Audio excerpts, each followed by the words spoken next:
পাত্রী কি উনি? আরে হ্যাঁ, ওকেই তো তোর বিয়ের পাত্রী হিসেবে আমরা সবাই দেখতে আসছি। আব্বা, উনি যদি পাত্রী হয় তাহলে আর দেখার দরকার নেই, বিয়ের কথাও আগে বাড়ানোর দরকার নেই। আমি ওনারে জীবনেও বিয়ে করব না। বাড়িতে চলো। বাড়িতে চলো মানে? কেন বিয়ে করবি না? আব্বা, তোমার কি চোখ নাই লোকে? তুমি কি দেখতেছো না এমন একটা কালা কুস্তিতে মেয়ের আমি কিসের জন্য বিয়ে করবো?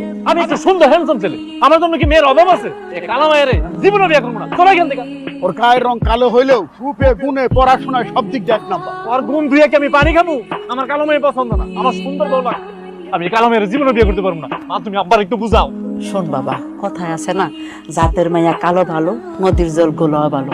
রাবেয়ার আমি অনেক আগে থেকেই চিনি, খুব ভালো মেয়ে, সাংসারিক মেয়ে। মা, আমি কোনোদিন এই কালো মেয়ের বিয়ে করবো না। লাগলে বইরে যাবো, তাও আর বিয়ে করবো। বাবাজি, আমার মায়েরা কালো, তাই বলে কি সে মানুষ না? আমার মায়ের কালো বইলা অপমান করো না। আমার মায়ের কি ইচ্ছা করে কালো হয়েছে? ওই উপরওয়ালা আমার মায়ের কালো করছে, এটা কি আমার মায়ের দোষ? আপনার এই কালো মেয়ের কে বিয়ে করতে চান? আব্বা, তোমরা যদি এখানে থাকতে হয় তাহলে থাক, আমি গেলাম। এই রাবেয়া মারেই তোর বিয়ে করতে হইব। স্যার, আপনি ওনার সাথে জোরাজুরি করেন না। যেহেতু আমার বিয়ে করতে চাইতেছেন না, আমি ওরা জোর করে বিয়ে করতে চাই না। রাবেয়া, রাশেদ তোমাকে বিয়ে করবেই। রাশেদ, তুই যদি রাবেয়াকে বিয়ে না করো, আমার বিষয় সম্পত্তি থেকে তোরা বঞ্চিত করো। আব্বা, আমার বাড়ি থেকে বাইরে করে দিবা? আমি মনে হয় তোমাকে আপন সন্তান। এই কালো মেয়েটার আমার লোকে বিয়ে দিয়ে আমার জীবনটা ধ্বংস করতে চাইতেছো তো? আমার জীবনটা ধ্বংস করে দিয়ে তারপর তোমরা সুখে থাকো। এই দিন তারিখ ঠিক করো। আমি এই কালীর বাচ্চা কালীরে বিয়ে করব। রাশেদ,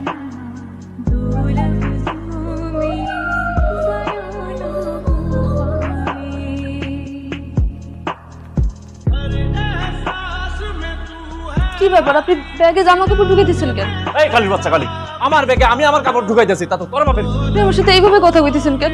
আমি আপনার বউ, আপনি জামা কাপড় গুছিয়ে কই যাবেন আমারে কোন? কালো মেয়ে আমার পছন্দ না, তাই আমি আমার ব্যাগের মধ্যে কাপড় চোপড় ঢুকাইতেছি, আমি ঢাকায় চলে যাবো। এগুলো আপনি কি কইতেছেন? আমার আজকে বিয়ে হইছে, আজকে আমাকে বাসর ঘর, আর আজকে আপনি আমার ছেড়ে চলে যাবেন? আমি কালা, আপনার যদি এতই অপছন্দ হইতো আপনি বিয়ে করলেন কেন? আপনি আমি তো তোর বিয়ে করতে চাই না। তোর বাপরে কই তুই বিয়েটা আটকাতে পারলি না? এখন যেহেতু তুই আমার বিয়ে করছিস, তুই একা একা সংসার কর। আমি ঢাকায় চলে যাইতেছি, আর কোনোদিনও বেরোতে আসবো না। আপনার আল্লাহর দোহাই লাগে, আপনি আমার ছেড়ে যাইয়েন না। যদি আমার ছেড়ে চলে যান, আমার আব্বা কষ্ট পেয়ে মরে যাইব। আমার আব্বা এই কষ্ট মাইনে নিতে পারবো না। আপনি আমার যা কইবেন আমি তাই শুনবো, শুধু আপনি আমার ছেড়ে যাইয়েন না। ঠিক আছে, আমি বাড়িতে থাকি, তবে আমার একটা শর্ত আছে। কি শর্ত কোন? আমি একটা মেয়েরে ভালোবাসি। কি শর্ত, কি কইতাছেন? হ্যাঁ, ঠিকই বলতেছ। 3 বছর ধরে আমরা প্রেম করি। আমি ওই মেয়ের স্যার বাস কদিন পরে ওরা আমি বিয়েও করি। তুই এই ব্যাপারে কোনো আপত্তি করতে পারবি না। আচ্ছা ঠিক আছে, আপনি যেটা চান ওইটাই হইব। আমি কোনো কিছুতেই কোনো আপত্তি করব না। আপনি আমার স্বামী, আমার সব থেকে আপনজন। আপনার সুখেই আমার সুখ। আপনার যা করতে ভালো লাগে আপনি সেটাই করেন। ঠিক আছে, তোর আর আমার মধ্যে যে কথা হয়েছে এই কথা যেন কেউ না জানে। খালি যদি একবার আমার বাপ মার কানে যায়, তোরা লাথি মেরে বাড়ি থেকে বের করে দিই। আরেকটা কথা, কোনোদিন আমার কাছে আসার চেষ্টা করবি না। স্বামীর অধিকারও চাবি, শুধু আমার নামের ছাড়া কিছু। বৌমা, আমার আরেকটা পরোটা দাও। তোমার হাতের রান্না সবজি অভাব নাই। এর মধ্যে পরোটা 3 দেখাই ভালাইছি। দাও মা, একটা পরোটা দাও। বৌমা, আমার একটা পরোটা দাও। সবজিটা এত মজা হয়েছে, সবগুলো খাই ফেলাই। নেন আম্মা, লাগলে আমি আরো বানাবো।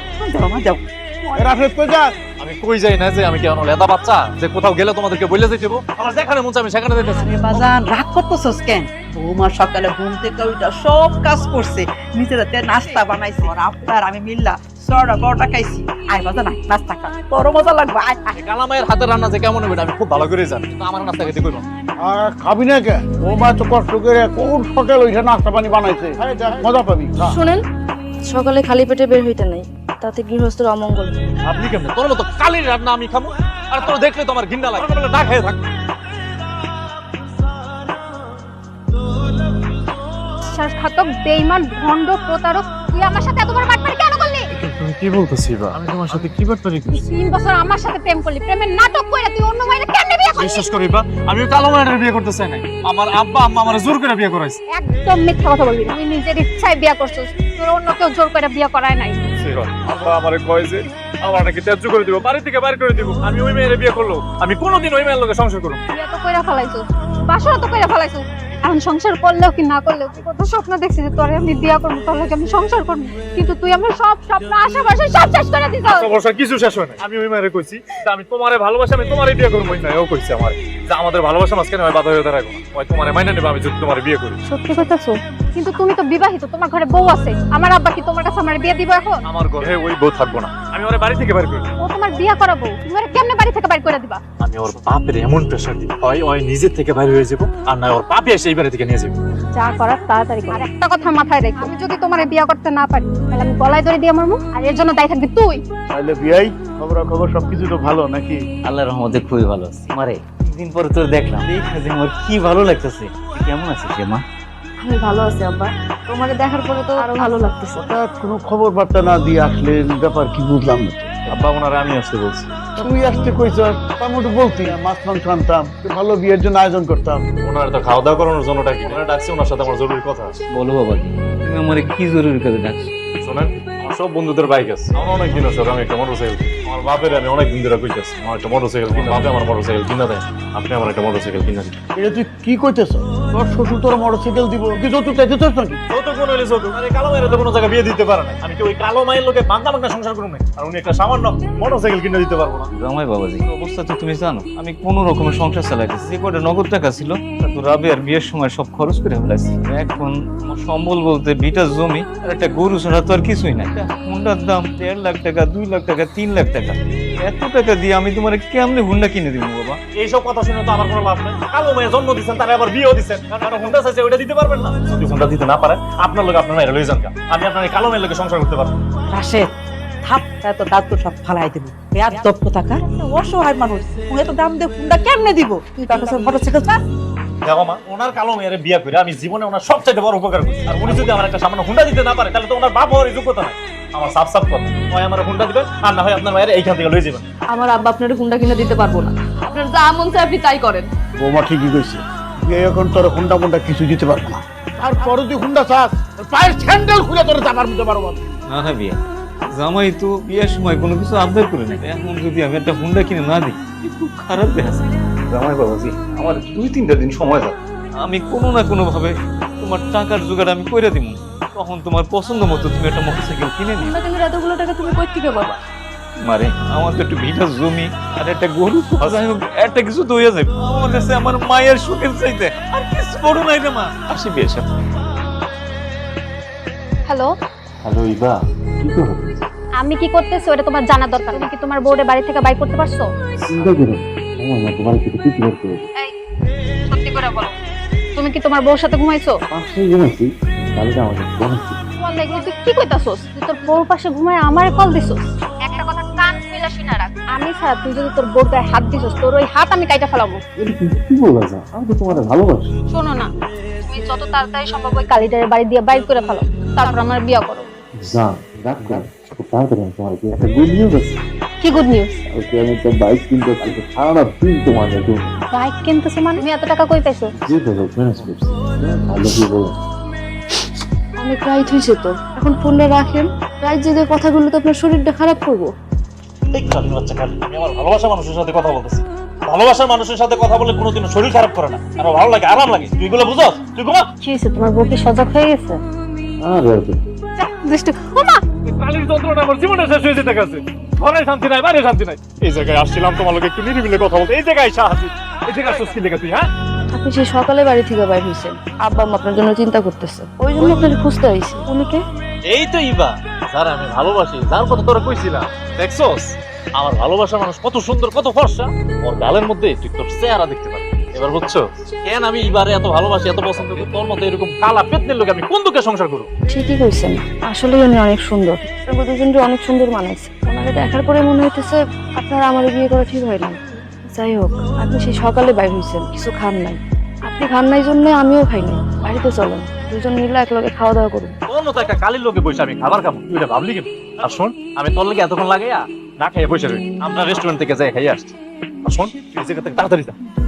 রাশেদ, তুমি এই মায়ের বিয়ে করছো? তো প্রথমে মনে করছিলাম যে তোমার বউ অল্প কালা, এখন তো দেখতেছি যে পাতিলের তলির থেকেও বেশি কালা। কালা তো আমি আমার জীবনেও দেখিনি। আচ্ছা, তুমি রাত্রে বেলা যখন ওরে দেখো ভয় পাও না? আরে রাতের বেলা আমি ওরা দেখবো কই থেকে?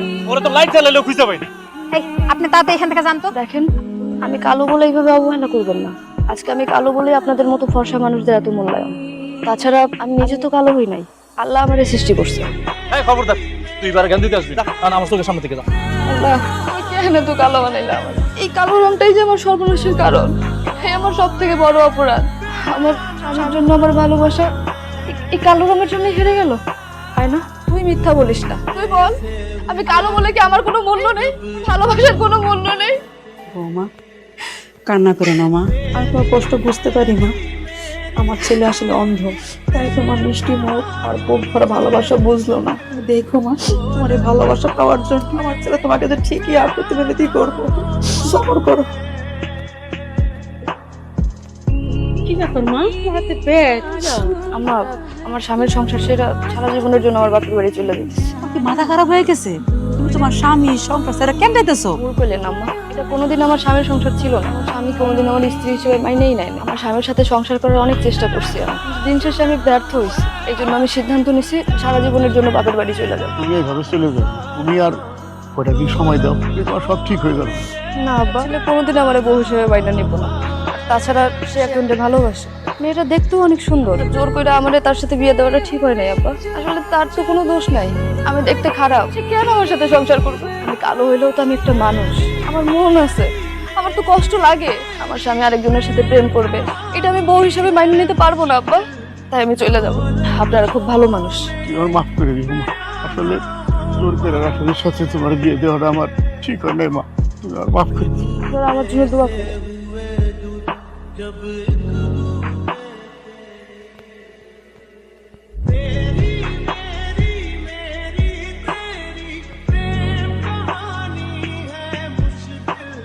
মা ওই যাই ভাই, ওই যায় তাদের তো দরকার কি? তোর আপদ বিদায় হয়েছে, সে কোনোদিন আর এইবার চাইবো না। তোর যা খুশি ইচ্ছা তুই তাই কর। তোর নিষ্পাপ মেয়ে জীবন তুই নষ্ট করছস না, তুই তো পাপী।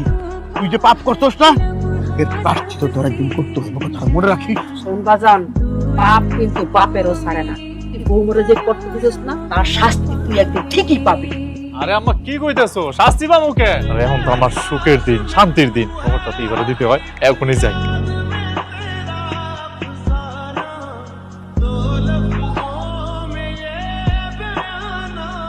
ইভা, ইভা, ইভা। কে কে আপনি? আর এত রাতে এভাবে ডাকাডাকি করতেছেন কেন? ইভা, আমি রাশেদ। রাশেদ, তুমি না অ্যাক্সিডেন্ট করে হাসপাতালে ছিলা? হাসপাতাল থেকে আসছো কবে? আজকে বিকেলে আচ্ছা ইভা, আমি যে বাইক অ্যাক্সিডেন্ট করে হাসপাতালে ভর্তি ছিলাম, তুমি একদিনও আমার দেখতে আইলে না। আমার কিছু কাজ ছিল আর পড়াশোনাও ছিল, তাই যাইতে পারি। আচ্ছা যাই হোক, কতদিন তোমার দেখি না, তুমি গামছা দিয়ে এরকম মুখটা ঢাকা রাখছো কেন? তোমার গামছাটা সরাও, আমি তোমার একটু দেখি। কি হলো, দাঁড়াই রয়েছো কেন? তোমার একটু দেখি, সরাও।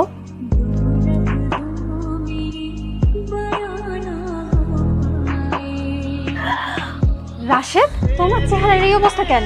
কি বিভৎস লাগতেছে, তোমার দেখে তো আমার ভয় লাগতেছে। ইভা, ওই দিন বাইক অ্যাক্সিডেন্ট করে বাইকের ইঞ্জিনের লগে আমার চেহারা লাগে, আমার চেহারাটা পুড়ে গেছে, মুখের চামড়া নষ্ট হয়ে গেছে। ডাক্তার কইছে এই ঘাগুলা শুকাইলে আমার দেখতে নাকি আরো বাজে লাগবে। যাই হোক, আমার বউ তো চলে গেছে। ইভা, আমি তো তোমার অনেক ভালোবাসি, চলো আমরা বিয়ে করে পালাই। অসম্ভব, তোর মতো ভয়ঙ্কর বিচ্ছে চেহারা ছেলেকে আমি জীবনেও বিয়ে করবো না। তুমি না আমারে ভালোবাসতা? আমি তোকে ভালোবাসি না, আমি ভালোবাসতাম সুন্দর স্মার্ট চেহারার রাশেদ। তাছাড়া তোর মতো একটা বিচ্ছির চেহারার ছেলেকে যদি আমি এখন বিয়ে করি, আমি তো আমার বান্ধবীদের কাছে মুখই দেখাইতে পারবো না, সবাই আমার নিয়ে হাসাহাসি করবো। না না না, আমি তোর বিয়ে করতে পারবো না। তুই এক্ষুনি এখান থেকে যা, তোর সাথে আমার যা সম্পর্ক ছিল সব শেষ। এখন কাঁদতে চেষ্টা, আয়নার সামনে যে দাঁড়া, রবে কালো বলে তারে 3 রাত অপমান অপদস্থ করছি। আর এখন নিজের চেহারা যায় দেখ, আয়নার সামনে দাঁড়ায় অপরাধ ছিল মেয়েটা। তুই ভাবছস সৌন্দর্যই জীবন, সৌন্দর্য চিরজীবন থাকে না, চিরজীবন থাকে বিশ্বাস, ভালোবাসা। যেই মাইয়াটা তোর জীবনটারে আলোকিত করতে আইছিল, তুই তোর জীবনটারে অন্ধকার বানাই দিছস। তুই আমাদের একমাত্র সন্তান, আল্লাহ তোরে এমন শাস্তি দিছে, সেই শাস্তি তুই প্রত্যেকদিন আয়না দিয়ে দেখবি আর নিজে নিজে ঘৃণা করবি বাবা, ঘৃণা করবি। আব্বা, আমি ভুল করছি, আমি অনেক বড় পাপ করছি, এখন পাপের শাস্তি পাইতেছি। আমি এখন হারে হারে টের পাইতেছি, মানুষে অসুন্দর কটা তো বড় অন্যায়ের কাজ, আজকে আবার এই অবস্থা। মাফ করে দিও। আবারে আমরা তোরে মাফ করার কেউ না, যার কাছে অন্যায় করছো, যার জীবনটা নষ্ট করছো, যদি পারস তার কাছে যা, তার কাছে গিয়ে মাফ চা। রাবেয়া, রাবেয়া, আব্বা রাবেয়া কোথায়? আচ্ছা ঘরে আছে জামাই বাবা, যে তুমি তোমার এই অবস্থা। রাবেয়া, রাবেয়া জি আব্বা। দেখ জামাই বাবা দিয়েছে।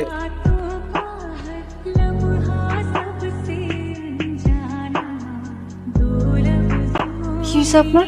আপনার চেহারার এই অবস্থা কেন? যে পাপ করছি নিষ্পাপ মায়ের আমি অপমান করছি, নিজের সুন্দরের বড়াই দেখাই, সবসময় কালো বলে আমি অপমান করছি। তুমি দেখতে খারাপ, আজকে দেখো এটা তোমার চাইতে আমার মুখের অবস্থা আরো বেশি খারাপ। আমার সাথে এখন আর কেউ কথা বলে না। আমি যারা আমার জীবনের চাইতেও বেশি ভালোবাসতাম, সেও আজকে আমার এই চেহারা দেখে আমার দূর দূর করে দাঁড়াই দিচ্ছে। এবার বুঝতে পারতেছেন, একটা মানুষের বাহ্যিক সৌন্দর্য চিরস্থায়ী হয় না, একটা মানুষের মনের সৌন্দর্যই চিরস্থায়ী হয়। এমনি কালো বলে তাকে সবাই খুব সহজে কষ্ট দেয়। সেই কালো মেয়েটার মধ্যে যে মেধা আছে, মন আছে, সেটা কেউ দেখে না। কালো বললে কেমন লাগে জানেন? মনে হয় আপনাকে কেউ বলতেছে তুই মানুষ না। ওরা আমাদের কাউকে আলাদা করে তৈরি করে মানুষের অহংকার আর তার চোখের অন্ধত্বের কারণ। জানেন, আমাকে কেউ কালো বললে আগে যেমন কষ্ট পেতাম, এখন আর সেই কষ্ট পাই না আমি। কারণ কি জানি, আমি কালো, এটা আমার ভুল না, ভুলটা তাদের যারা গায়ের রং দিয়ে মানুষকে বিচার করে। এই সমাজ একদিন বদলাবে। তুমি ঠিকই বলছো রাবি, আসলে মানুষের সৌন্দর্য হচ্ছে তার মন। আমি আমার ভুল বুঝতে পারছি, আমি জানি আমি যে ভুল করছি সেটা ক্ষমার অযোগ্য। তারপরেও তুমি আমার ক্ষমা করে দাও। আমি তোমার নিতে আইছি, তুমি আমার সাথে আমার বাড়িতে চলো, আবার আমরা সুন্দরভাবে সংসার শুরু করি। আমি আপনার মাফ করে দিলাম, তবে আমি আপনার বাড়িতে যাব না। আপনার সাথে সংসার আমি করতে চাই না। আপনি আমার মনটা ভাঙা দিচ্ছেন। আমি আর আগের মতো নাই। এখন আমার নিজের পায়ে দাঁড়াইতে হবে, নিজের কিছু করতে হবে। আমি প্রমাণ করে দিব, আমি কালো, কিন্তু আমি জগতের আলো। আমারে জামাই বাবাজি যখন নিতে এসে তখন তুই বাবাজির সাথে চলে যা, মন দিয়ে সংসারটা কর। না আব্বা, আমার মন ভাঙা গেছে, আর এই ভাঙা মন কখনো জোড়া লাগবে না। ভালো থাকবেন আপনি।